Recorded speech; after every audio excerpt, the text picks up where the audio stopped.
Oh man, it really makes me laugh. Oh my gosh. This practice is such a test for my soul, y'all. I just gotta tell you. Okay. I sat down, did my meditation, popped on here like a freaking bat out of hell. I was spitting so much truth about the head versus the heart, about women and dating, about my experience of authenticity, my whole journey. It was so juicy, it was so alive. I talked for like an hour. And I don't look at myself when I'm recording. Like I look straight at this camera because I do not want to be distracted. And I have that kind of like thing, you know, where you're on Zoom and you like kind of looking at yourself in the corner and you're like, damn, I'm looking like a snack. And you're almost like kind of looking at yourself more than like whatever the heck you're supposed to be doing in that Zoom. I kind of have that. I'm not going to lie. I like looking at myself. Does anyone else do that? I feel like it's just something you either like that or you're not. But so I know that about myself. So I remove the temptation to look at myself in that little Zoom box and look at my snackety snack. I just say, no, I know myself. Know thyself. No Zoom visibility. So what I do is I turn my screen all the way down so that it's black. So I'm literally just speaking straight to the little circle in the camera. But because of that, I did not notice that literally 55 seconds in to my hour long, magnificent magnum opus of a recording that I loved so much. I had so many moments during that recording where I was like saying things. I'm like, oh my God, I'm making myself laugh. Like my jokes are making jokes. I was in pure flow, just surrendering to the freaking flow of life. And then it did not record. 55 seconds of the recording were there. And I was like, and you know that heart sinking moment where you thought something was recording or you thought you were doing something and you exerted like a ton of energy toward that thing. And then it ended up almost being like, I'm tempted to say a waste of energy. And I did kind of use that phrase right after I realized what had happened. And basically I get out, I see that only 55 seconds of greatness had been recorded. And immediately I was just feeling so sad and so down on myself because I thought back to the bangeritos that were contained in that recording. And it had this moment of reckoning with myself where I was like, wow, like I just expressed and I was just so authentic and so myself and so funny and so multidimensional and dynamic. And now no one's going to get to see that. It was a total waste. And the fact is that it wasn't. It was not a waste of energy. Because anytime you sit down and you express yourself and you are speaking from an authentic place, that is having impacts beyond what we can even see with our eyes. One person being authentically themselves in their joy, in their light, in their juice, in their signal, ripples out. You know, when you go to a concert and there's like that big bass, you just stand near it and it's like boom, boom, boom, boom. Like that's how I kind of picture when someone's authentic. That's what they're doing to their entire environment.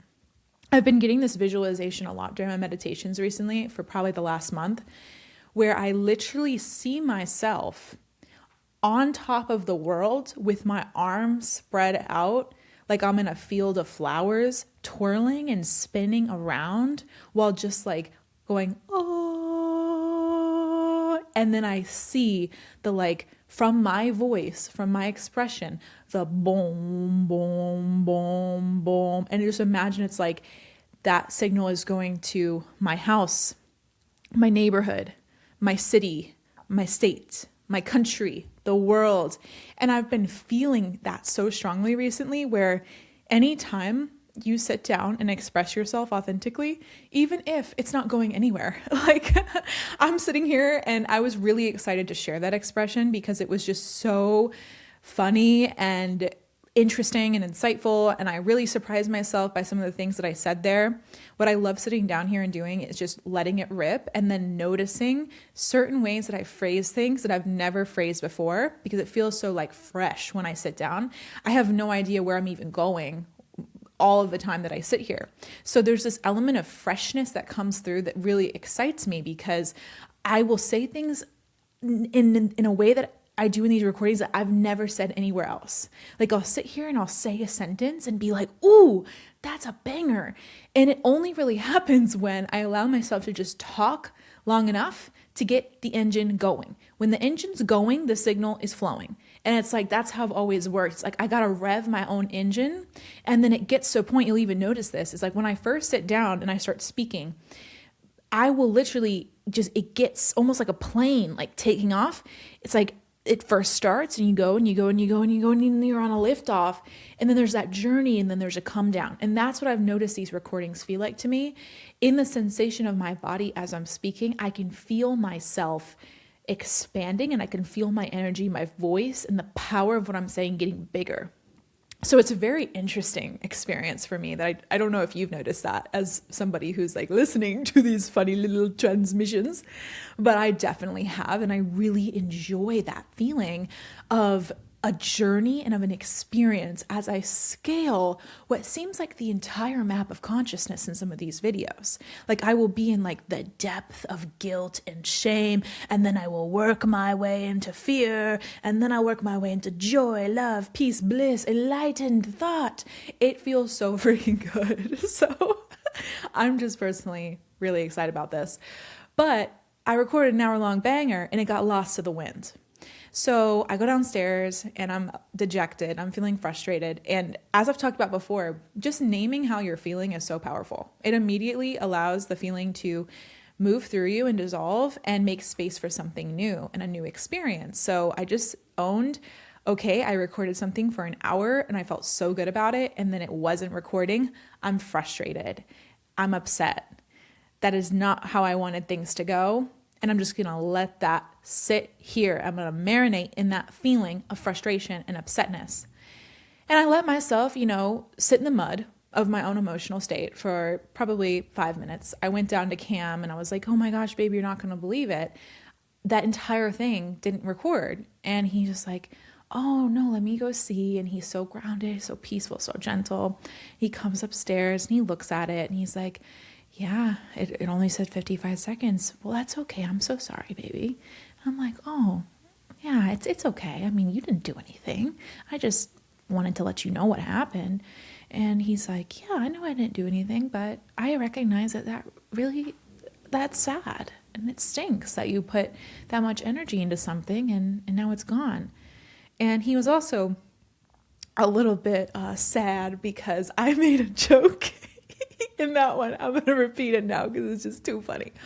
So what I was saying in the prior video is that there are a lot of parts of our personality that as women, we suppress out of judgment of self. What I mean by that is back in 2024, a month before I met Cam, I started doing a series called Elle Meditates. This is where I would meditate for 30 minutes. I would sit down afterwards and I would record whatever was coming through.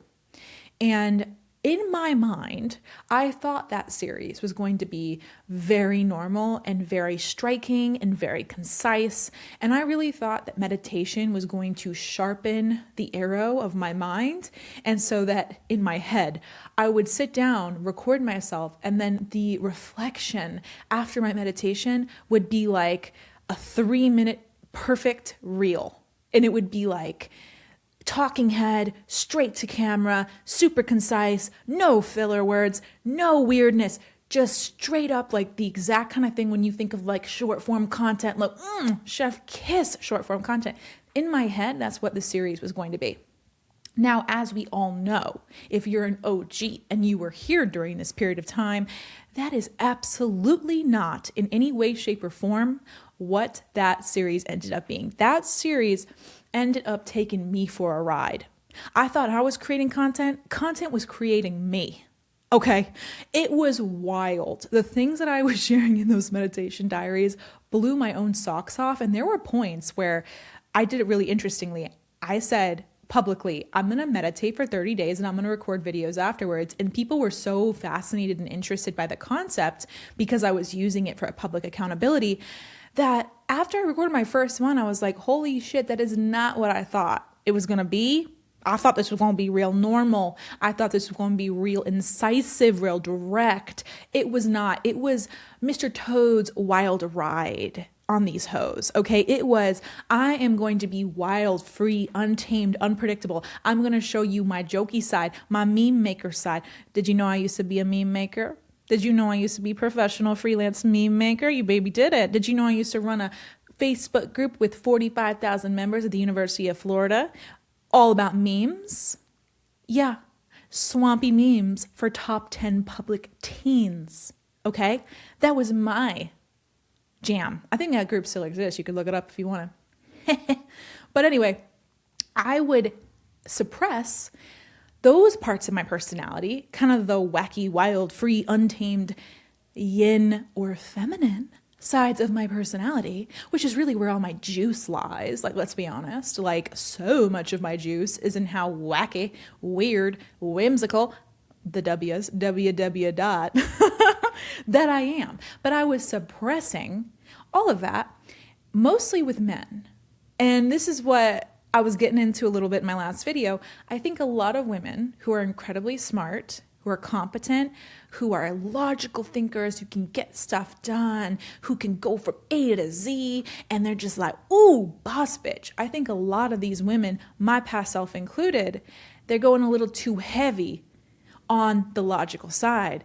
And the loving, caring, wild, untamed, unpredictable, funny, feelings-based, hearts-based side of them is getting thrown into the back seat, getting thrown into the trunk, getting locked in the trunk.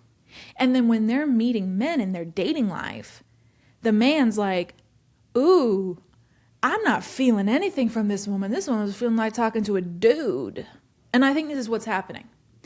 And that's a whole nother story. My personal opinion on this is that, I'm speaking from my past self, by the way, women are treating dating from the mind, and they are going off of checklists. And when you make a life out of the mind's decision making, your life is going to look really great on paper, but you're going to feel no juice, no aliveness, no joy, no bliss, no peace. You're going to feel the flavorings of settling, because what the mind does is the mind architects this life that you think you want because you've put it on a piece of paper. And you may say, I want a guy who's 6'3", blue eyes. What's that one?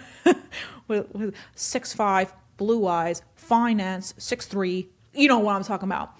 I used to know that song really well, but I've been off the internet a little bit too long, apparently. But that's what women are out here doing. They're doing checklists, which I don't have a problem with a soulmate checklist as long as it's based in what the heart wants and not what the mind wants. Because when the mind is calling the shots, the mind will lead you down the windiest road of suffering. And then when you get to your end destination, you'll be like, you're telling me I did all that for this shit?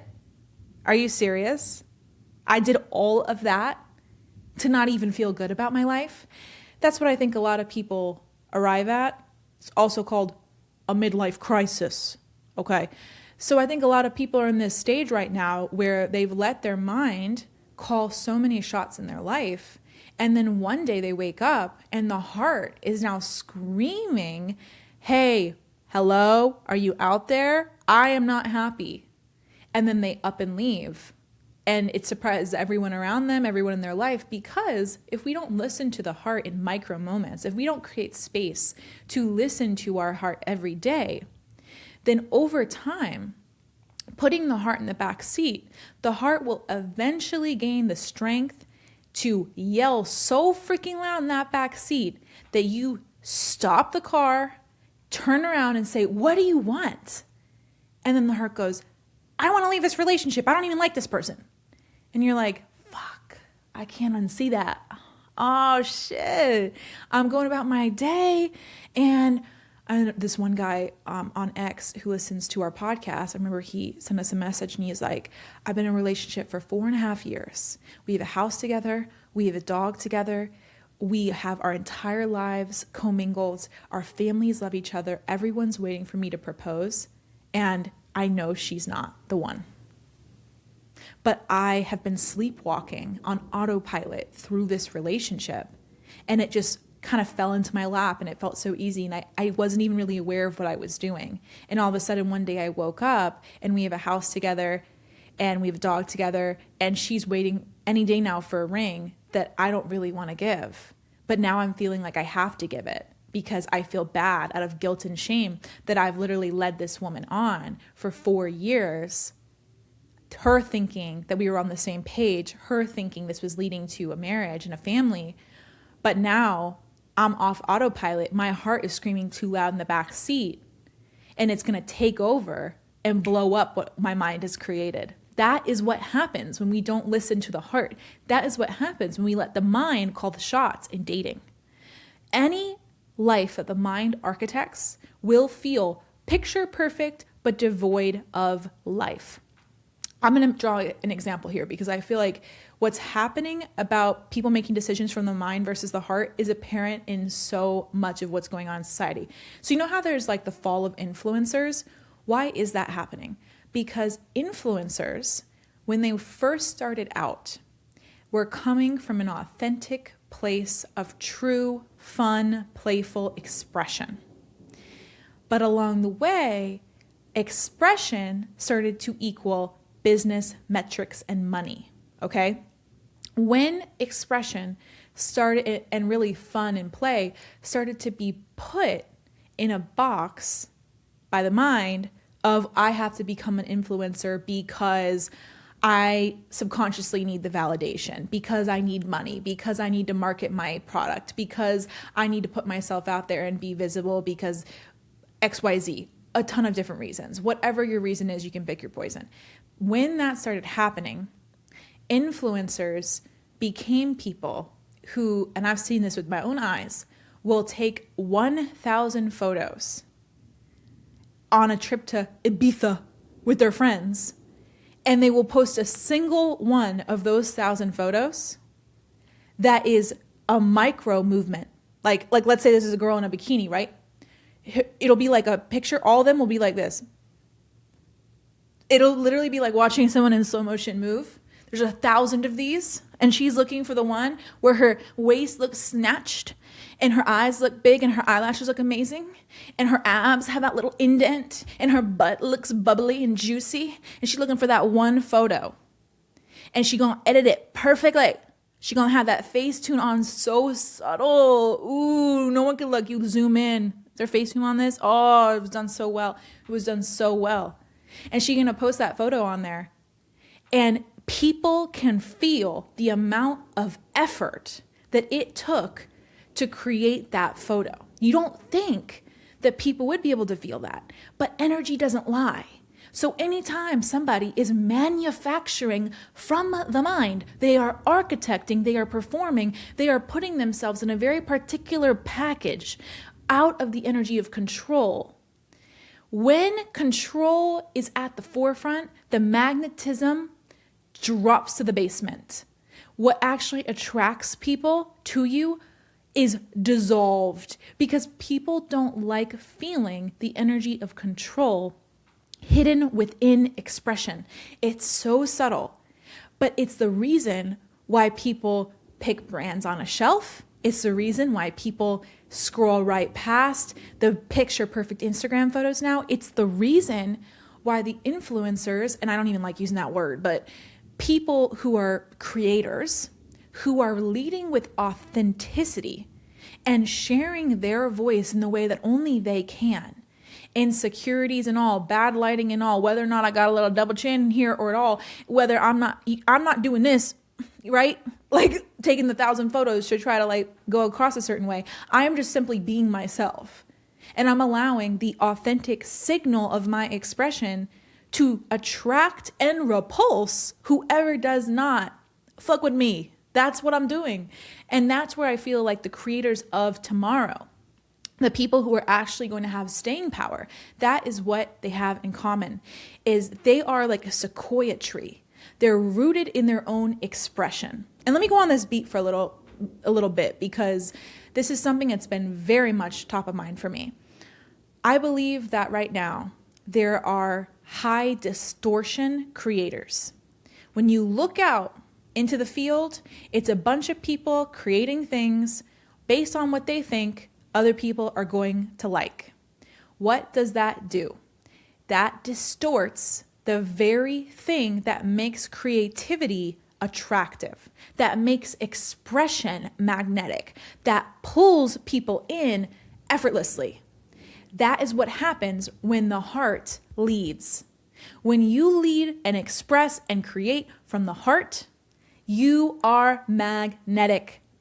Your signal is pure. People can't take their eyes off of you because the heart makes people feel something. The mind makes people look at something and say, wow, her hair looks perfect. Her lipstick is perfectly done. She doesn't have a double chin. This is a perfect angle. Damn. You can feel the energy of control in the mind. You really can. This is part of the reason why I completely turn off my screen when I'm recording these, because I don't want to know what I look like. I don't want to know if there's lipstick on my teeth. You'd let me know if I had lipstick on my teeth, right? Okay, I feel like I do. So you're just, whenever I say that, I'm like, I probably manifested that. That's how powerful I've become. But like, I don't want to know. I don't want to know if I've got lipstick on my teeth because I'd rather just be here and express and be myself. And if lipstick is meant to be on my teeth, then so be it. I trust in the flow of the universe. I surrender to the flow of life. Okay.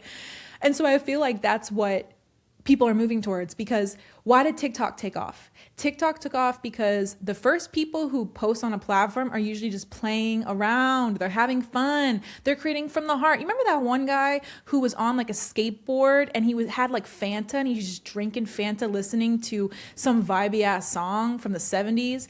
And he just like, and then that guy got like a mega brand deal. Why did everybody love that guy so much? Because he was creating from the heart. He just cut through the bullshit and the noise and the talking heads and the people saying, you should do this. And have you ever noticed? And okay, here's what the Hook Academy has told me to do. And everyone's doing the same damn hooks and nobody stands out because we're all just copying each other in the freaking shadow of mediocrity.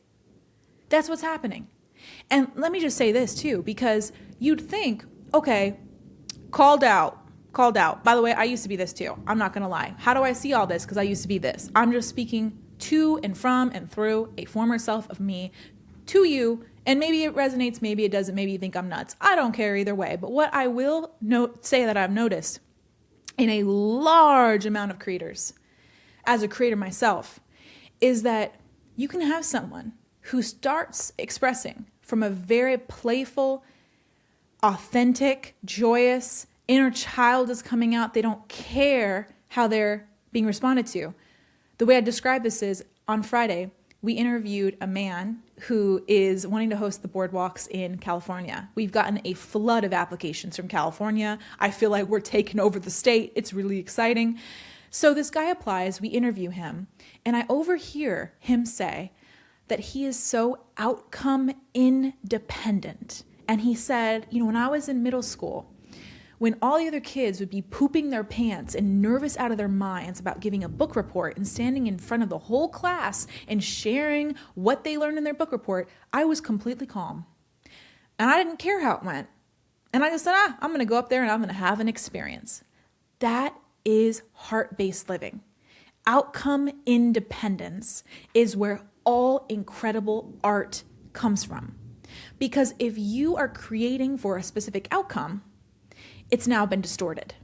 Anytime you're creating for an outcome, you are creating for something outside of yourself. So you are creating for validation, business metrics, likes, comments, engagement, somebody to see it. It's like when you post a story for the guy you have a crush on to see it. People out here literally putting a guy in their close friends, taking all the close friends out and posting a story just so that one MF sees it because they feel like they look good in that outfit. You don't think that he knows you doing that, sis? I mean, I'm just being honest with you. I used to do this too. I am not innocent. I am speaking from the guilty pulpit, okay? But I see you. I am you. I was you, okay? We need to transcend the performance. We need to transcend the feelings that make us think, oh, I've got to do this thing and perform this thing and take 1,000 photos to get one single photo and edit it to the fucking perfection so that this created in a lab concoction can be put into the feed and people think I'm effortless. Ooh, I'm easy breezy, beautiful cover girl. Oh my God. One shot. One shot Sally, yeah. No, come on. Let's just stop. Let's just stop. We don't need to suffer anymore. We don't need to put this much effort into existing anymore. We don't need to take 1,000 photos and post a single photo. We don't need to get the perfect angle of our bubble butt in our small waist, in our ladies sitting right in our hair, making sure it's not out of place. We can just be our damn selves. And what if us being ourselves is the greatest gift we can give, because authenticity is the greatest gift we can give to humanity, and also it reaps the biggest reward. Let me give you an example of what I'm talking about. Back in January of 2022, I started something called L Meditates. I'd sit down, I meditate for 30 minutes, I'd say whatever came out. As you know, super chaotic, unpredictable, had no clue, surprised myself. I'm cracking these insane jokes. I don't even know where I'm going. This train of thought is just barreling down the tracks, but I don't know where it's going. It was a little scary and it required a lot of self-trust. However, when I started posting that series, the amount of synchronicities and magic moments that happened because I was willing to just express myself without inhibiting any level of expression, without going into the super logical talking head. Did you know? Have you ever heard? You'd be surprised that the thing people get wrong about. I was not doing any of that shit. I was sitting here and I was just letting it rip straight from the faucet. Just turn on the faucet and say, okay, what I got here for me today? And I'd speak for an hour. Sometimes I'd talk for an hour and a half, 2 hours. And the things that would come out of my mouth were truly baffling. They were bewildering, okay? And from the flow of that inspired speaking, where I got out of my own way, I put the mind in the back seat, the heart came up to the front, and it said, we going on a road trip, okay? When I started creating like that, people started coming to me. Like it was like there was this pulse that I was creating by just being myself and by not putting myself through a filter. People were coming to me in droves. I was hosting the boardwalks in Austin at the time. Every Saturday I'd show up. It's the event that I created. People bring a topic and explore it with strangers. They walk for 5 miles and they leave feeling alive and on top of the world. And so I was hosting this event. And every week at this time, people were coming to the event specifically to talk to me about the meditation diaries. And here was the craziest part of it. Not one person who came to talk to me about this wanted to talk about the same thing. Every single person had a different moment resonate with them. And so I could sit here and I could say to myself, well, this is all over the place and who knows where this is going. And is this even, a worthwhile version of creation? But what I proved back to myself in 2024 is that if you allow yourself to be the brilliant diamond of all the different facets that exist in a diamond that you are, without filtering or modulating or anticipating response of how you're expressing and creating, if you allow yourself to be so rooted in your own signal like a sequoia tree and just allow all the expression to happen, people will take whatever they're meant to take from it. Not everything will resonate with everyone. That's what authenticity is. Authenticity is polarizing. By its very definition, you are not going to be everyone's cup of tea. If you are a beautiful, rich, deep cinnamon tea, there are going to be people who hate cinnamon, and that's okay. But the people who love cinnamon are like, oh my gosh, where have you been all my life? I want to talk about this. I had people coming to me because the variety of those diaries.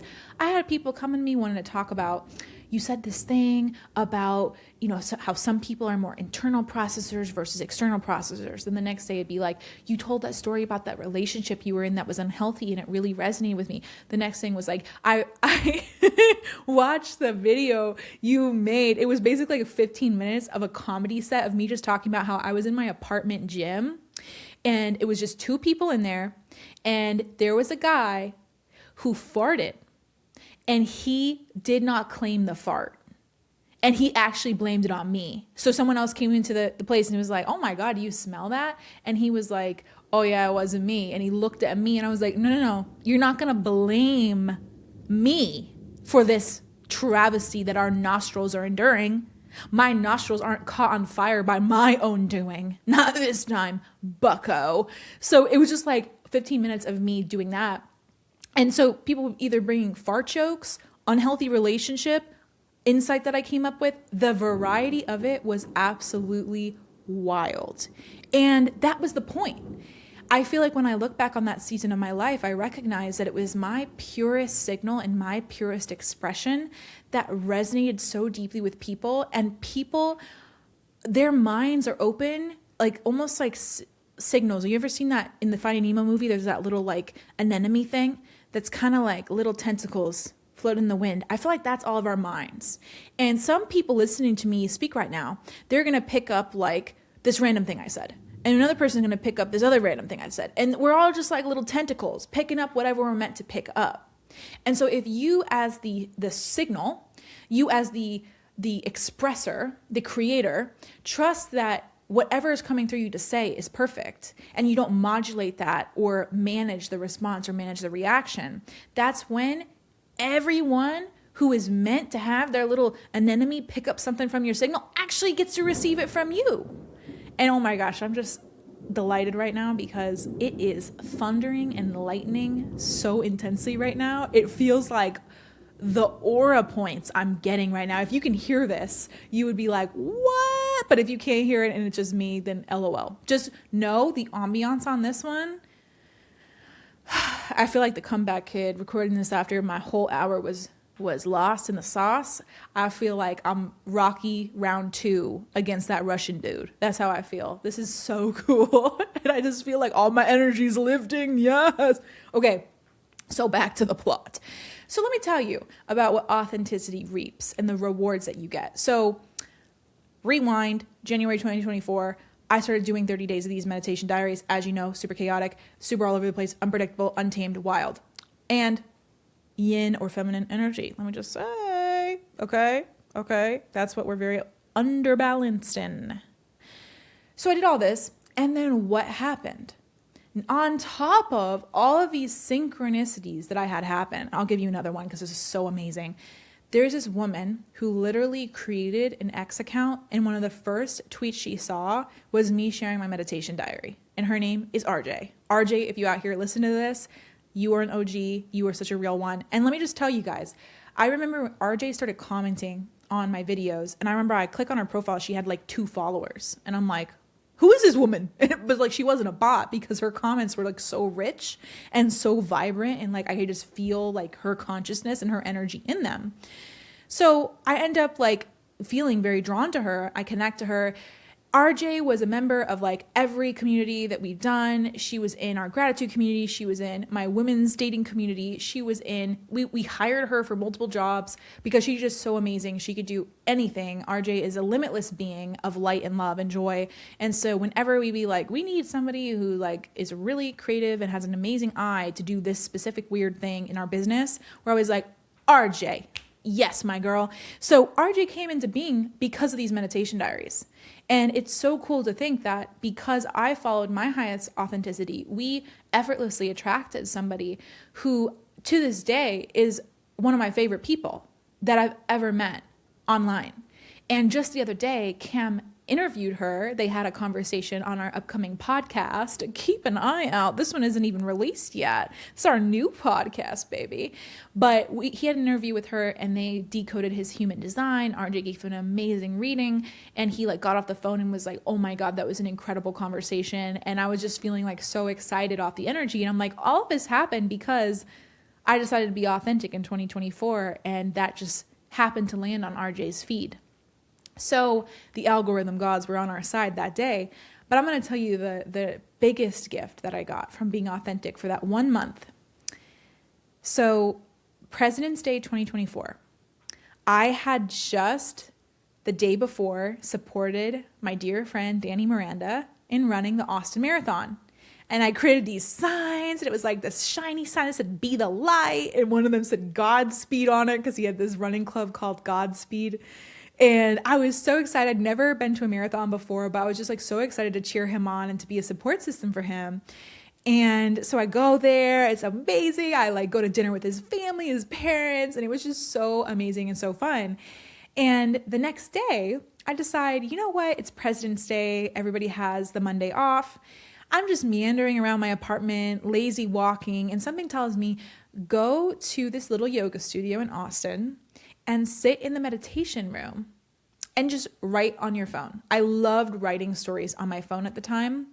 And so this was uncharacteristic of me because I tend to not want to linger in public spaces just because I know so many people in Austin that it's hard for me to actually get into the creative flow of writing when people see me in public and they want to talk to me like, oh my God, Elle, like, how are you? And it just throws me out of the groove. So me going into a public space and writing is just not something that happens ever. But something just told me, go to this yoga studio earlier, sit in this room, write, and just let it happen. So I was probably sitting there writing completely undisturbed for like an hour and a half, 2 hours. And all of a sudden, as I am sitting in the corner of this room, in the glow of Himalayan salt lamps, like the one I have behind me, but the whole wall was made up of them, like little bricks of glowing light. I'm writing this story on my phone about something that happened on the Austin boardwalk. There were these two twins who would attend often, and one of them would always tell me, I don't know what it is about you, Elle, but something about you just makes me want to vomit the truth. I just can't help but tell the truth when I'm around you. And I was writing literally on my phone mid-sentence about how strangers always come up to me and tell me their life stories. This happens to me all the time. It's happened to me since I was in middle school. That's why I created a literal project about this based on Humans of New York when I was in college, because I was like, well, if people are just going to come up to me and start telling me stuff, I might as well turn this into art. That's how common it was. So I'm writing this one sentence about how strangers always come up to me. And then as I'm writing it, this handsome man enters into the room. He's glowing. Oh my gosh, glowing with just vibrance and a sparkle in his eye and this little smile. And he sits down and he turns to me and he goes, hey there, I'm Cam. Nice to meet you. And I was like mid-writing. So I'm just like looking up like, oh, hey, nice to meet you. Back to my phone, back to writing my story in my notes app, okay? He tries again. What you writing over there? I also write a newsletter. And I was like, oh, I'm just writing this story. You know, I host this walk on Saturdays. He goes, wait, I think I've heard of this. Is this the boardwalks? And I was like, yes, it is. And he's like, I think I heard about this on Danny Miranda's podcast. And I was like, Danny Miranda? That's one of my best friends. Like, that's literally the person I just supported in the marathon yesterday. Turns out Cam was running the marathon too. And he had this incredible experience where the day before, he had no training for this marathon, by the way. He did the half, so it's about 13 miles. He ran about 8 miles, and then he was completely out of gas, did not want to go one step further, contemplated taking off the racing bib and going into the trees and just pretending it never happened. But then for the first time, something just told him, I'm going to pray. And he's not a religious person. He was not even spiritual at the time, but he just kept repeating to himself under his breath, thank you, God, I love you, God. Thank you, God, I love you, God. Thank you, God, I love you, God. And through the rest of the race, he received a wind, a gust of new energy, and was able to actually shave a minute off his mile times for the rest of the race. And he was feeling so energized and so filled with light and so excited that he considered going to the race master and being like, can I run the full thing? But he's like, no, okay, I'm going to chill. I'm not going to push it. So he then went home after the marathon, and he had just moved to Austin literally a month before. He ordered a Domino's pizza. He just enjoyed himself, celebrated his win, okay? And then he took a bath, but he's a big guy. He's like 6'2". So he's in this little apartment bathtub, and his knees are like to his chest, and his body's barely in the water. He's like rotating himself so he gets all his body in the hot water. And he just starts sobbing, just absolutely sobbing in the bathtub and breaking down fully and completely, feeling so sore, feeling like his body had nothing left in him. And then he just started saying, I'm ready for the next chapter. I'm ready for my purpose. I'm ready to understand what I'm doing on the earth, and I'm ready for my wife. And then the very next day, as I'm sitting there in the yoga studio, writing a story about how strangers always come up to me on my phone, Cam walks into the room, introduces himself, and the rest is history. One day after he ran that marathon and said, "I'm ready for my wife," while sobbing in the bathtub, he met me a day later. And I remember that day, we talked for 3 hours, and there were people like kind of coming into the meditation room and being like, the vibe in here is palpable, because he and I were just like talking about the map of consciousness, talking about our past, talking about how we're both kind of people pleasers, who were perfectionists, who didn't really have boundaries, who had to be a certain way when they were growing up, and we bonded over so much just immediately. And I even like took a picture of him because me and my friend Danny were like super into calibrating people's consciousness back then. And so I took a picture of him like, "Daddy, what do you think this guy's consciousness is?" And he's like, "He's definitely in the 500s in love because look at his eyes." And I was like, "Oh my God, yes." And so we were just like having the best time. I was in such a state of joy when I met Cam. Like, I was literally at like the happiest place of my life up until that point. It was filled with love and like bursting to the seams with like, I'm ready for this new chapter. And then of course Cam comes in, and I told him when we met that I was doing these meditation diaries because I was at this point like 20-ish days in to the 30. And I told him, I do these meditation diaries. It's been really helping me express myself and trust my expression and allowing myself to just be fully me without having to modulate myself or manage other people's reactions to what I may be saying. Because I think a lot of the time when you're a sensitive person and you can read energy really well, you can tell, even if there's no one in front of you, like as I'm speaking to the camera, there are certain moments. It's almost like your field is scanning, like there's tentacles off your being that are basically like, "Oh, that sentence probably won't land very well. Ooh, that sentence will probably piss people off. Ooh, that sentence is a little controversial. Ooh, I don't know about that." And because you're so sensitive to the energy of other people, you strip your expression from all of the juicy bits that would make people react to you. And then you get nowhere. So I think a lot of creators are really in this space right now where they're basically neutering their expression through the eyes of what they think other people want.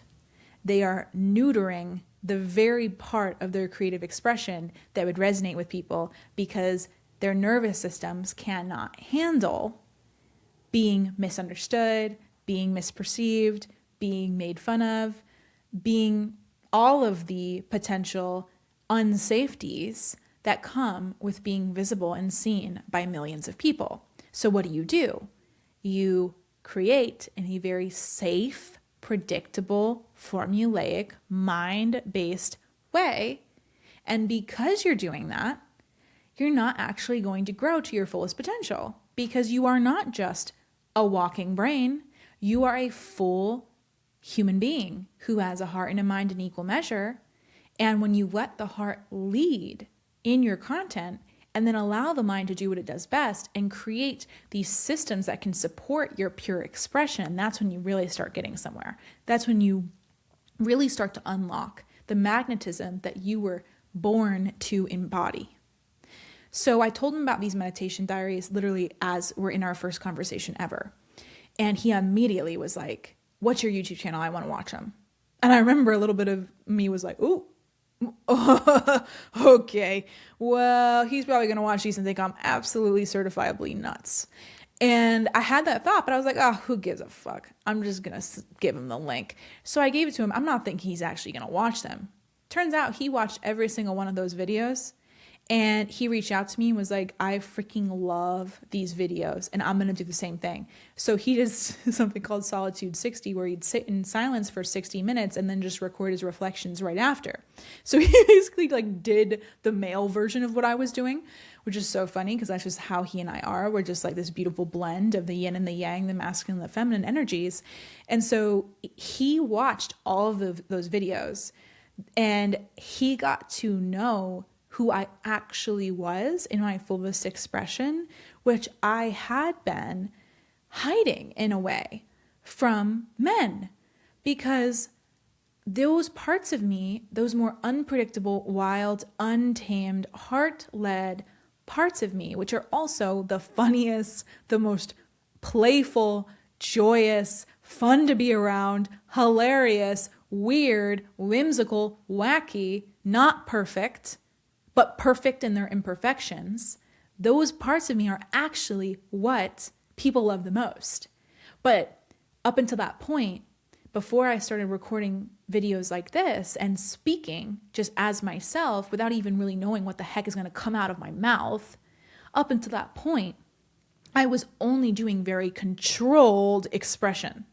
Very, I'm going to look like this. I'm going to angle this light a specific way so that it doesn't illuminate any double chin that my round face may be creating. And then I'm going to make sure my hair is perfectly in place and that my lips look a good way and that the angle of the light is hitting me. It's basically like the content version of taking 1,000 Instagram photos in Ibiza, right? It's that.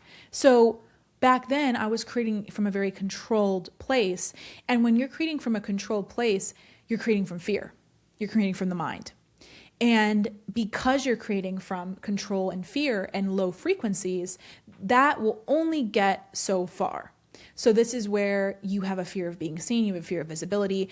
You only really have those fears or blocks when you're creating from the mind, because the mind wants you to be a certain way so that you feel safe. And it's beautiful because the mind really wants what is best for you, but you can use the mind as your greatest ally and friend or as your worst enemy and as the main source of your destruction and suffering. And I know full well what that used to be like years ago when I was in the depths, the deepest, darkest pits of my suffering, my mind felt like my worst enemy. The racing thoughts, the anxieties, the insecurities, the kind of Russian gymnastic coach inner critic that lived in my mind at all moments of the day. That was so painful. And I have so much compassion for people who are living with that inner critic.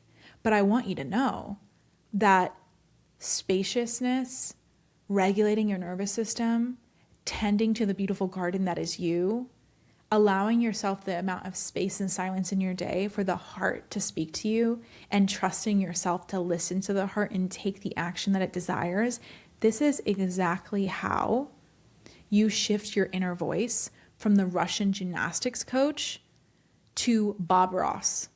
My inner dialogue right now sounds like Bob Ross. It sounds like, you're doing amazing. Wow, that was really beautiful. I like the way you said that. Wow, you're crushing it. Keep going. Push it a little more. You could do a little more. That's what it sounds like. It is so amazing. It's like, imagine if your mind was just completely still and silent, and whenever there was a sound that came in, it's like Bob Ross talking to you. That's what it's like inside my head. And it used to be the complete opposite.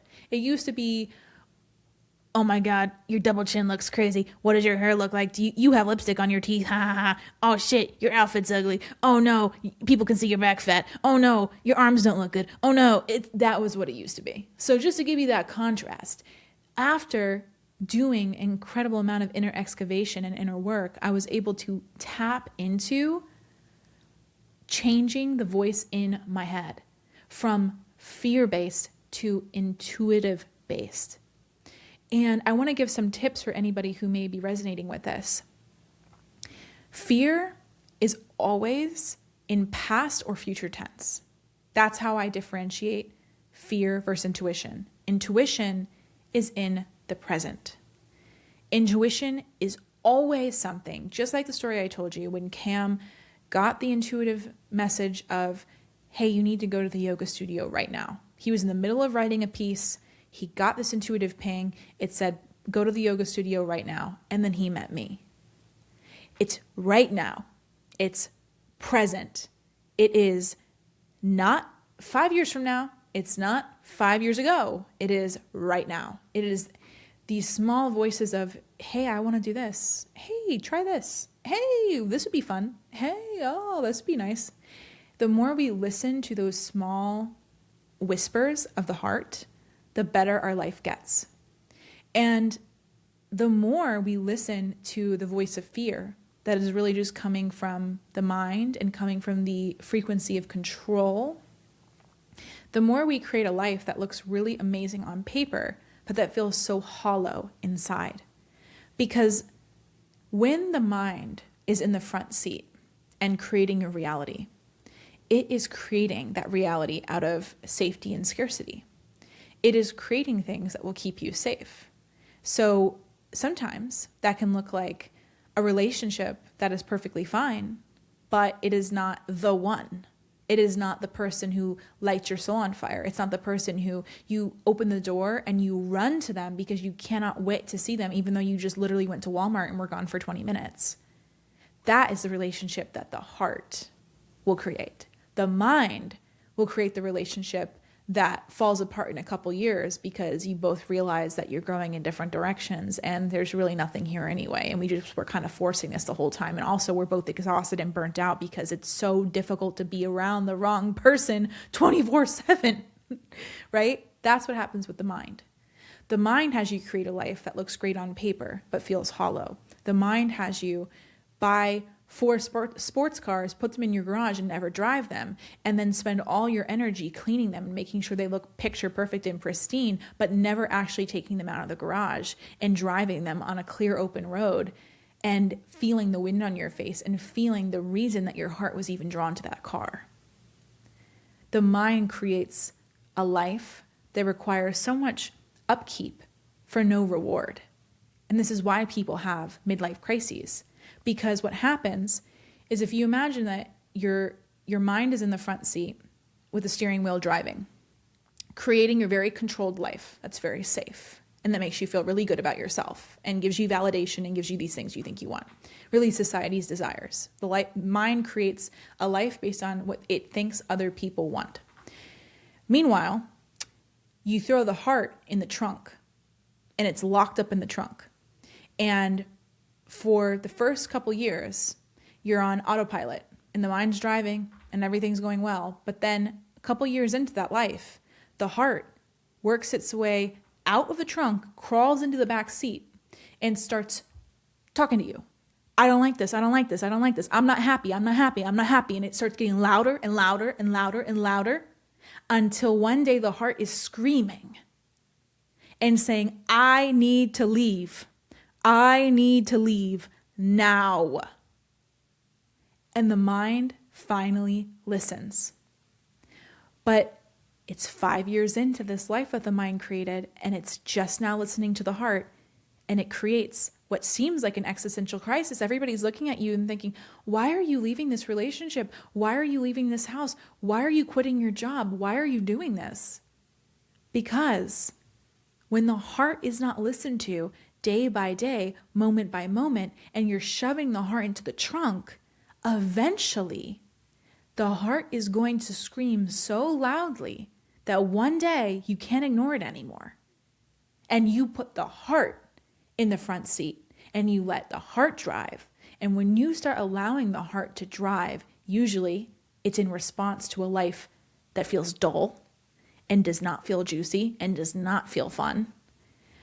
And unfortunately, it's not usually proactive that people allow the heart to drive. It comes at a response of such misalignment and such dullness that the heart says, I can't take this shit anymore. I'm driving. But what I would love for everyone, every single person listening to this, is to allow their heart to go into the driver's seat now, today, so that you don't wake up 5 years from now and blow up your life. That's what it looks like on the outside, but it's actually just putting you back into alignment. Because if you create space to listen to your heart every single day, and it does not take a lot of time, you can listen to your heart and connect to your heart in 5 minutes right when you wake up. This is what I do. So if you want to join me for this right now, we can connect with the heart all together. You're going to put your feet on the floor. You're going to take some nice deep breaths and feel really relaxed. In this moment, you're going to release all tension from your body. Can you allow your legs to rest into your seat? Can you allow your arms to sink, your jaw to unclench and hang ever so gently? Can you allow your face to drop and release all tension? You feel the tingling sensation of presence. Continue breathing deeply. Allow your breath to reach your belly. And in this moment, you're going to take your left hand, place it on your heart. You can place your other hand on your belly. Feel your breath coming in and out of your belly.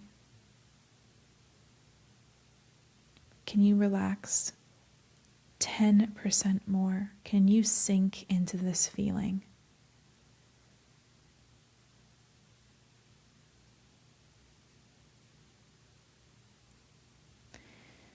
And from this place,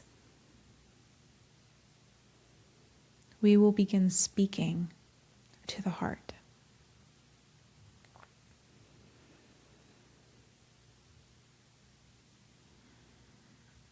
I trust my heart as the compass and director of my life. Heart, I am open to any and all messages you have for me. Please let me know what the best use of my energy looks like today. What task can I do that would make you feel so happy and aligned and joyous?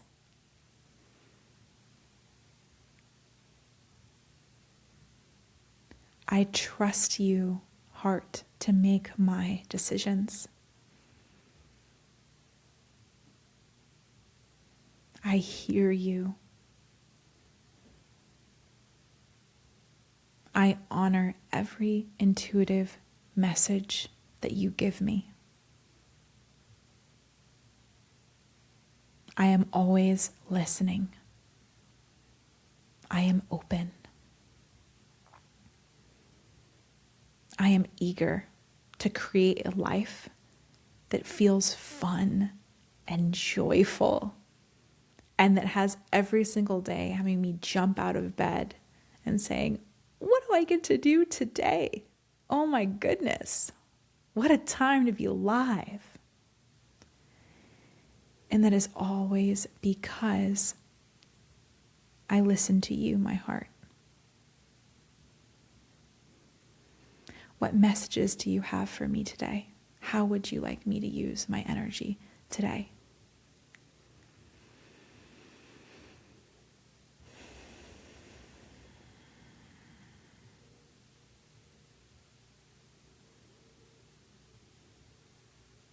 You can sit in that feeling for as long as you'd like. I recommend 5 minutes. That's all it takes. All it takes is 5 minutes of felt connection. And I love doing this right when I wake up, because I find that making my mornings sacred and allowing my mornings to belong to me and only me are such a gateway into building your perfect life. Because when you can connect to your heart as quickly as possible when you wake up, your day goes in a positive direction immediately. And you contrast this with what I used to do. I used to wake up in a panic. Let's just say it's like 2021. I'd wake up in a panic. I'd have my phone right next to me. I'd immediately open my work Slack or notifications and be like, oh my God, are there any messages? Huh? Okay, no. Oh shit. Yeah, my manager was like, hey, can you talk right now? Huh? Oh shit. I'm literally like having the urge to itch my head as I'm even bringing myself into that consciousness. Isn't that incredible? How intelligent the body is when you start making it feel anxious. And so I'd wake up, I'd immediately immerse myself into the outside world. I'd immediately allow the first thing on my waking awareness to be whether or not there's an unread message from my work.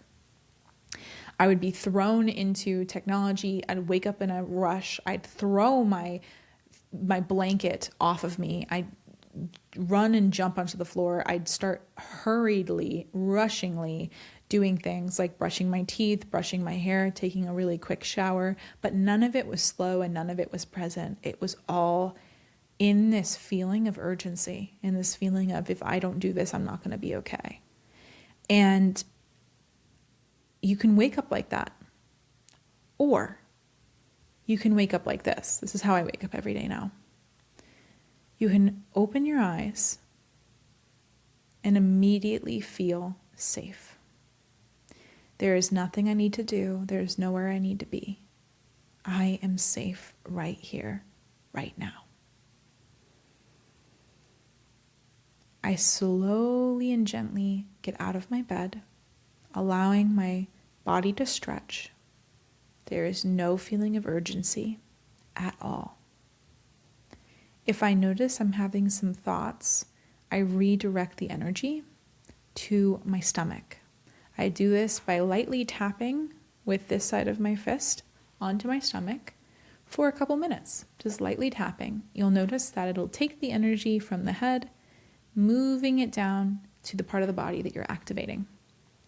So if I wake up with thoughts, I move the energy to my belly, and then I connect with my heart, just like we did together. Put my hand on my heart. I start talking to my heart. I ask for direction for that day. I allow space for any ideas or messages to come through. And whatever the heart says that day, so just to give you some examples, sometimes the heart says, I want to sit down and record one of these. I want to meditate and I want to do my creations. That's what it did today. I woke up and I was like, I'm going to record today. Didn't know I'd be recording twice, but the heart had a lesson to teach me because it wants me to know that there's no wasted expression and that I can trust myself to sit down, to feel any frustration that I may have been experiencing, but then at the end of the day, to trust myself to know fully and completely that it is okay if something goes wrong. Nothing is wasted. Nothing needs to ruin my day. I literally had that happen to me. I lost the recording. I felt frustrated. I walked around, went downstairs, changed into a new outfit, reset my state, ate lunch with Cam, and now I'm back. And I'm feeling really, really good. And I'm feeling like a completely new person. In the past, something like that going wrong would have completely pulled out of the day. I'd just be like, the day is shot. Who cares? And be frustrated and annoyed the whole rest of the day.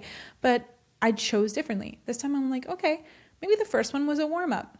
And like I just said in the beginning, me expressing is always going to be a gift in ways that the eyes cannot see.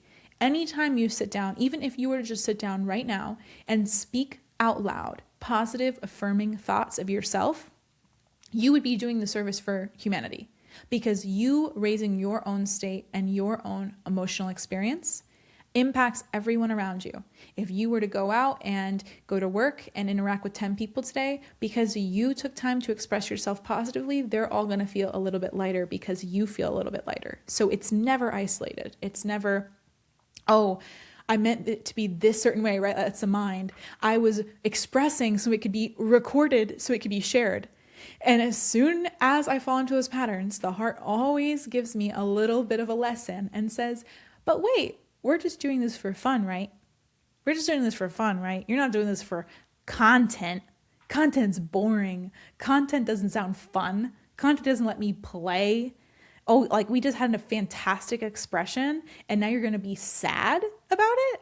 I didn't think we were doing this just to be recorded and shared. That's how the heart is. The heart's kind of like a little kid. Like, I thought we were just having fun. Why are you taking this so seriously? And I'm like, damn. And then I start to hear my own inner dialogue like, yeah, I'm just having fun. If I said it once, I can say it again. And maybe there were certain things I said in that one that just weren't meant to be shared. And maybe that's okay. And it's completely just reframing and catching yourself in the moment that anytime we are frustrated or in negative moods, that's okay. Let's embrace it fully. Let's go deeper into the feeling. Let's let it run through our body. Let's regulate our nervous system, and let's get back on the horse. That is really what I have been experiencing recently. And I am just so grateful to understand more deeply than ever that when the heart leads, you create a life that feels so incredible. You feel like you're living on heaven on earth. You really do feel like you wake up every day rested, nourished, saved, loved. You turn to your side and you see your beautiful partner there, the love of your life, your soulmate. You literally could not have carved out a better way of you meeting them, of you falling in love, of you buying the perfect house together. Like, you cannot make a perfect life from the mind.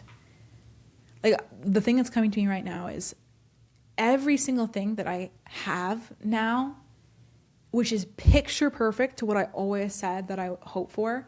So like my soulmate checklist, which yes, I did make one, but it wasn't like it's got to be all these specific things. Okay.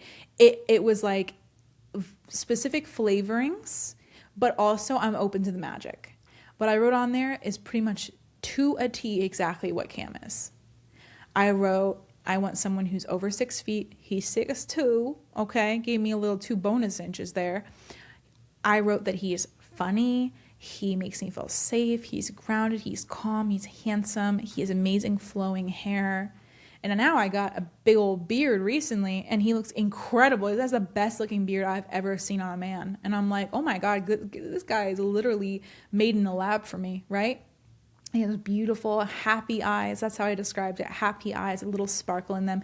He has a life purpose. He is not intimidated by my community work. He is not intimidated by how much of a big personality I am. He loves my competence. He loves my leadership. He loves my femininity. He loves how juicy and funny and hilarious and loving I am. He loves my love for people. He is not intimidated by me in any stretch. He wants to see me shine. He wants to create the conditions for me to shine even brighter. I put all of that on my soulmate checklist. And you know, the one thing I did not put, age. And I ended up with a man who was 24 when we met. I ended up with a young buck. And I said, okay, LOL universe, the one thing I did not say is age. And you know what? I love that he's actually younger than me because it is the biggest pattern disrupt. I always had a bias, a slight little bias against younger men because I'm like, oh, you know, younger men are immature, blah, blah, blah. Actually, no, I have made the biggest left turn on young men because young men, especially the young men of right now, there are some who are really struggling. They're on the bus, right? And then there are others who are so emotionally intelligent, who really respect women, who really love to see women shine, who it's normal for women to have big personalities and to be a big shining light and to be a star for a certain kind of man. And I found one of those. Actually, he found me. And I feel so lucky to be with him. So lucky to be with him. But if I had tried to architect Cam, I wouldn't have ended up with Cam. I had, right before he and I met, I had started going on these dates, probably the year before he and I met. And these men were all so incredible, like truly like the best. These guys treated me so amazing. They planned the most incredible dates. Like we'd go on boats that were like retro boats on the water. We go to all these amazing restaurants. We go on road trips, and they were all super respectful of me not wanting to be physical with them until we were like in a relationship, if that ever happened. But I was just like having the time of my life, like dating from an empowered place and dating from a place of like, I'm that bitch, I'm incredible, I'm the prize, and what you got for me, homie? You know, it was like truly, I don't care, I don't need you. And when I started dating from that energy, it was like the caliber of man that I was attracting was on another level. And every single one of these dudes was a banger, okay? But they were not right. There was always something that was just like a flavor off. Like a dash too much cinnamon or a dash not enough cinnamon. And like, oh, I don't really feel safe to like tell my weird jokes around this guy. Or, oh, I don't really like feel like I want to spend a lot of time around him, and it feels like I need to like effort around him. Or, oh, our date went long today and like I kind of like wanted to leave faster. Or like there's something about this guy that I just don't find attractive, like the way his lip curls in this specific way is creeping me out. And you could argue those things are small and that you should just get over them. I actually take the opposite position. I feel that those little nudges, when you're regulated. Now, I had done a lot of healing work. I had regulated my nervous system to an extreme degree, and dating from a regulated, healed place, those little messages of, oh, it was kind of difficult to be around this person. I feel like I had to put in the effort and it felt a little bit tiring. That's actually intuitive messages. That is not coming from a place of, oh, your standards are too high or you're getting the ick. I think from an unhealed place, icks can be quite destructive, but from a healed place, an ick is actually a great message. Because if I had, let's just say, barreled past the various amount of reasons that I didn't really feel like it was the right fit with all those great guys, then I wouldn't have been open to have met Cam. I truly would not have been open to meet Cam. And Cam is like literally my perfect man. I have never in my life been around someone who makes me feel like I can be myself to the level that I am around Cam. He gets every single side of me. I hide nothing from him. And he is one of the reasons, he is the reason for so many things, but my love is the reason why I left my job and I became an entrepreneur. He's the reason we bought this big, beautiful house. He is the reason that I am more visible than ever. He is the reason that the boardwalks have scaled to multiple places. He's the reason why I have multiple creative outlets and podcasts. He healed my money scarcity. He healed my chronic dysregulation and anxiety. He healed my subtle fear of men. He healed so much in me just by being himself. And I could not be more grateful to him. And I just know, because he has always been someone who has been so hungry to grow and so hungry to be the next version of himself and to level up. And seeing him just like mutate on a damn near weekly basis has been so inspiring, because I'm like that too. The second one of us brings a blind spot to the other, or the second one of us gets a message that's like, hey, you're getting stuck in low leverage task, or the second it's like, hey, you're avoiding creating like a consistent signal, or you're dropping the ball in this thing. And we can have this really honest conversation between the two of us where it's like, it's coming from love. He knows and I know that we would never be telling each other things from a hurtful place. It is always helpful, healing, hopeful. Always. It is never scary, fearful, blaming, you should. It's never coming from that place. And there is such a level of safety that Cam has created for me to simply bloom. Just like plants, and y'all know I love plants. I got like 35 plants and you're seeing some of them behind me. But certain plants, really all plants, need the right conditions to thrive. And that is really what Cam unlocked in me. Cam created the conditions for me to thrive as myself, like a lotus flower blooming. Before I met Cam, I was a lotus flower growing in the swampiest swamp ever with zero light. And I still was able, just like a lotus is, to put a couple leaves out there.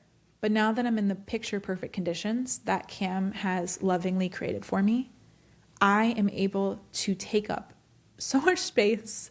I am able to share my voice. I am able to trust myself, to love every single day, to have nourishing meals, to be taken care of every single day, to laugh my butt off. We have the funniest freaking moments. Oh, I forgot to mention this, and I just gotta mention So the side that Cam and I bring out in each other, it's so goofy and so playful. And one day I really hope that we can capture more of this side, because it literally is most of our dynamic. But earlier today, Cam's like, oh, I got to go to Lowe's and get a shovel to move some rocks because we're getting some trees taken out of our backyard and replaced. And he's like, I'm going to go to Lowe's and get this shovel. And I just like randomly, I'm like, oh, you're going to get a shovel to match your third leg? And he goes, hey, yo, Kanye. And I'm like, yeah, booty, booty, booty, booty.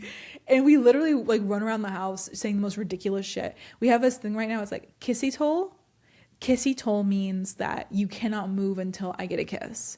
So it's like kissy toll. And then the other one of us runs and gives a kissy. And it's like, that's the toll. You got to pay the kissy toll. So there's that. And then there's like, now it's kissy toll booty hole, which means you got to kiss a toe and then I got to slap your booty. And booty hole just because it rhymes. So I'm just letting you into some of the memes, because as you know, I was a professional meme maker and I know a good meme when I see one. But our life is just so fun, so chaotic, so playful. It is so everything. Like literally, I want for nothing. There's no aspect of my life that's missing. Like I said in one of the other diaries, I was looking through my life through a series of journal prompts and realizing that I don't have any blocks. Like I feel so incredible. I feel like I'm fully expressed now, especially as I've been speaking again in the way that I absolutely love, speaking from the heart, allowing myself to just simply be, not modulating my expression, not seeing how people are going to react, not distorting my signal, allowing myself to be a rooted sequoia tree. That is what I am doing. That is why my life feels so freaking amazing, because the heart is driving. And the heart is able to drive because I protect it. I put it in the right conditions to thrive. I talk to it every single day. I'm in constant communication with my heart. Right before I do another task, I sit in stillness for 5 minutes and I just pause and I connect to the heart. And I check to make sure that I'm doing things from a place of joy and excitement rather than obligation. Because it's those micro moments of checking in with yourself. And I find this best when you're shifting tasks. This also keeps you very conscious and intentional throughout your day. Because I think in the past, I used to just be like running in a bunch of directions in my day. But when you run 1 inch in a billion directions, you get nowhere. But the way that you're actually able to like go a mile in one direction is by stopping, pausing, taking time to be like, quick check-in. How you doing? And then what that looks like for me when I check in with my heart, and I'll do this right after I finish this transmission, is I'll just stop and I'll check in with my heart and I'll be like, we're going to integrate that experience. That was really amazing. Wow. Thank you, thank you, thank you for allowing me to show up and express in that way. That was so fun. I had so much joy and play. And now I'm just going to breathe. What would you like to do next? And I just wait for the answer. That's literally how it is. It's that easy. What would you like to do next? And then what my heart wants to do after this, because I've actually already asked it, is watch Narnia 2 with Cam. Because he was like, after your meditation recording, can you please come downstairs and watch Narnia 2 with me? Because we watched Narnia last night and that movie is a slapperito. Can I just say, Narnia is an incredible movie. I was amazed at the quality of those graphics like 20 years ago. That movie would still hold up today. We need to be calling up those people and being like, were you guys responsible for some of these AI graphics? Because damn, you guys were crushing it ahead of your time. So my heart wants to get all cozy, probably change into big shirt because I'm going to eat some buttered popcorn and I don't want to risk getting stuff on this outfit. Literally before I sat down here, Cam took a towel from our bathroom and he like came over to me and he put it under me like a bib. And he's like, I know your eating habits and they rhyme with Tessie. And I'm like, what you trying to say? What you trying to say? But he's totally right. I don't know what it is, but like I get so excited and I'm just like eating and I'm just loving every bite, but it always falls and like crumbles onto my badity and just, I'm like, oh shit. And then every single time it's like I stand up and there's like little ground beef curds just falling from my shirt. So, sometimes you just gotta admit and own and claim who you are and allow life to reorganize around you. So now Cam knows whenever I'm wearing an actual fit that needs to be protected, we got to pull out the towel on me. But that's what I'm about to do after this because that's what my heart is super excited about. And it's, a nice little Sunday afternoon. I can do whatever I want. I can have my day of rest. I've spent a lot of time just like in my own energy today and sharing and expressing and having so much fun. And that's what I wanted to do today. Now, if I told myself, for example, instead of listening to the heart and watching Narnia 2, if I told myself, you know what, I really need to finish this project that I started. I really need to write a newsletter. I really need to do. That wouldn't be fun. And that's when you get burnt out. It's like, if you believe that there's an abundance of time to do everything that you need to do, you are able to have such an easier flow of life. Oh my gosh. Your mood improves. You get lighter and brighter. Everyone around you starts really just being like, hey, you need any help? Hey. They just want to be around your energy. So they're willing to help you. Now your job is like 10 times easier. And you're like, what the heck? Why haven't I just practiced being a vibe, aka leading from the heart, before this? It just clicks into place. Like I said before, I'll say it again. The personality hire is the person you want to be. You want to be the vibe. You want to be the person who walks into the room, makes everybody smile.